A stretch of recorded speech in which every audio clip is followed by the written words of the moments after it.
Fa'idah number 19 from the book Ma'rakatun Nas by Shaykh Bilal. And here he calls and titles it Conditional Acceptance of the Text of the Quran and the Sunnah. Conditional acceptance. So an example, somebody comes along and he states, well, in this matter, in this mas'ala, in this issue, the ulama have differed. There's this opinion and that opinion and this other opinion.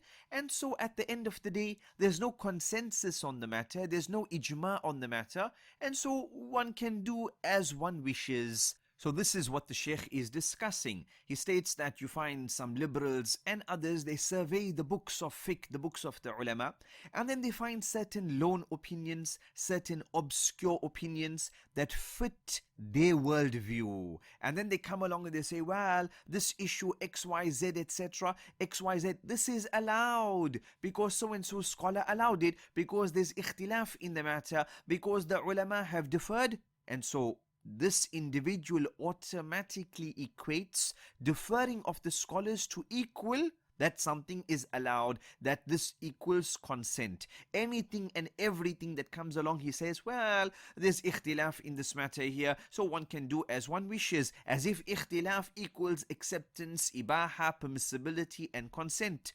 And so this individual has turned the presence of differences into a proof for permission, proof for that it is halal, proof that it is allowed, etc. And only if there is consensus on the matter, then he will stop, then he will accept. Such individual is basically stating that I will only accept the Quran and the Sunnah if the ulama have consensus on this matter. If the ulama have differed, well, then this verse and this hadith, etc., I cannot accept, I cannot implement. Subhanallah. So now there is conditional acceptance of the Quran and the Sunnah. Only if there's consensus, then I will implement this verse or implement that hadith. And if there's no consensus, then, well, one can do as one wishes. Allah musta'an. Ibn Hazm has stated that if somebody comes along and he says that I will only apply the verse of the Quran or a hadith, etc., only if there is ijma, consensus, then I will implement it. Ibn Hazm says, by consensus, such a person is a fasiq. By consensus, such a person is a fasiq. Subhanallah. Right?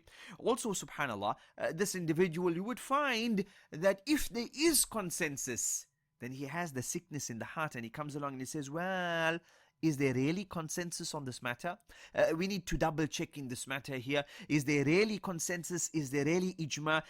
There's probably some deferring, there's probably some ikhtilaf, etc. Subhanallah. Now when there is ijma, you don't even want to accept that there. Allah musta'an.